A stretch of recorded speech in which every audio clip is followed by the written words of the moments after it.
What's up, everybody? It's Kavon from FunctionalFitnessVA, and today we're doing the abdominal compression. First thing we want to do is take off the emergency brake. So much like the hip flexor for the kettlebell swing, so the whole posterior chain that's tight, that's going to be like driving with the emergency brake on. So let's unlock those suckers. Gas pedals. Here I am, chest is up, spine is long, knees are straight. Gas pedals, point 1 foot, so plantar flex, pull 1 foot, dorsiflex. And we go back and forth, pause for 1 to 2 seconds, 3 to 4 seconds.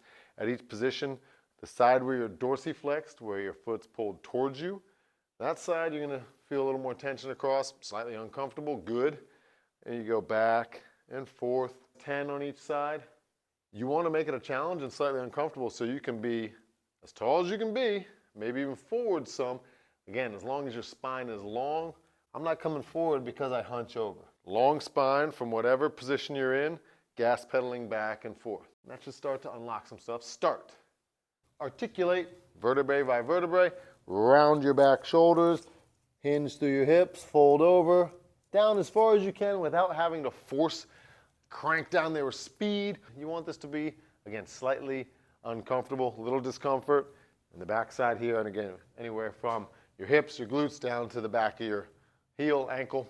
With control. I'm rolling down. Pause for a second.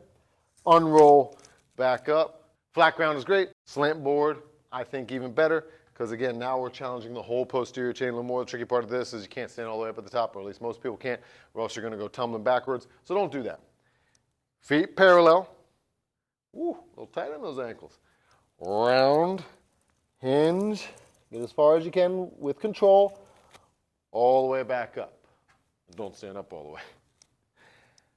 Body weight's good. If we can add a little load to it, that'll help kind of the flexibility stick a little more. So adding a couple dumbbells to the mix. Nothing too heavy, fairly light. Back up on the slant board. Again, you can do this on the ground. Knees are straight. Start to articulate slowly. Go with the weight with control. Reverse engines all the way up. Well, all the way. Don't fall.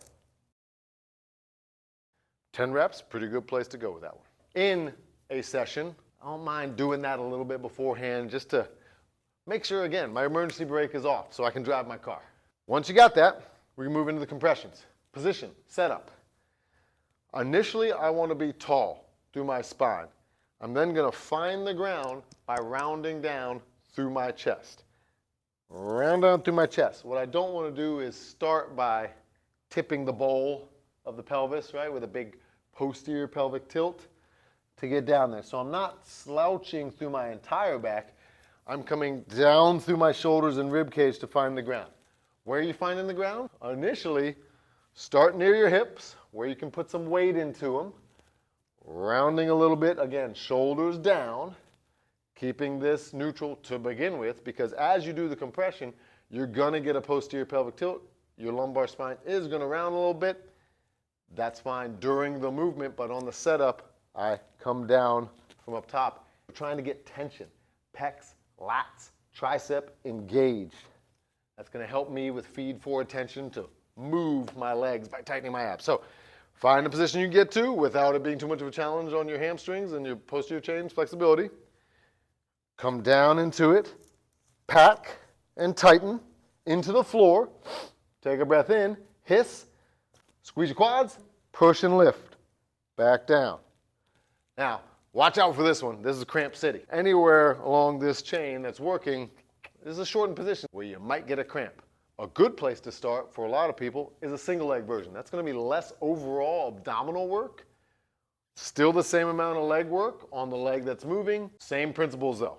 I start where I'm neutral, round down, press into the ground. I still tighten my abs like crazy.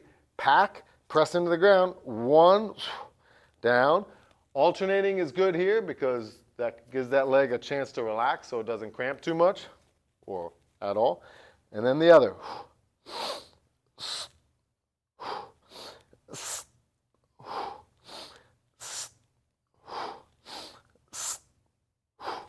Notice, ideally, a little bit, we'll let you slide with. The whole leg moves as one unit. It's not a floppy knee bend lift here. It's a straight leg lift. straight leg lift. Once you can do 10 on each side of the single leg for a couple sets, 3 sets of 10, then moving into the double leg. Neutral, round, press, inhale, and down. Control being the name of the game. Eventually, you can move your hands forward. Further forward you go, the more of a challenge it is. If you're super flexible, you may be able to get there, but can you lift your legs there with control at the same time? That's the challenge of the movement. Do you want to go high? In a perfect world, I'd be kicking myself in the face. But you get what you can get. And for me, if I'm working it as a strengthening movement, I don't mind barely being able to move my legs as long as I can move them and I can stay tight and contracted and engaged, because that's going to be a harder effort if you can barely move them. If they're free to fly through the air, and I don't know, if you can kick yourself in the face, that's too easy. Make it harder. Go forward some. So, what's the sequence? Unlock the backside, get the brakes off, working in the position that you can, working up to sets of 10, whether that's single leg or double leg, but way back with your hands, progressing over time. Inch your hands forward the next time you do them. Inch your hands forward the next time you do them. Maybe spend a couple sessions with your hands in that position. Inch them a little bit forward. Don't be in a rush to be kissing your kneecaps, because then you won't make progress after that if it's too hard, and you'll just be cramping in the workout. So add it into your leg days, have it on its own abdominal core day, but play with it, get better, take your time. Have fun. I want to get a cramp right now.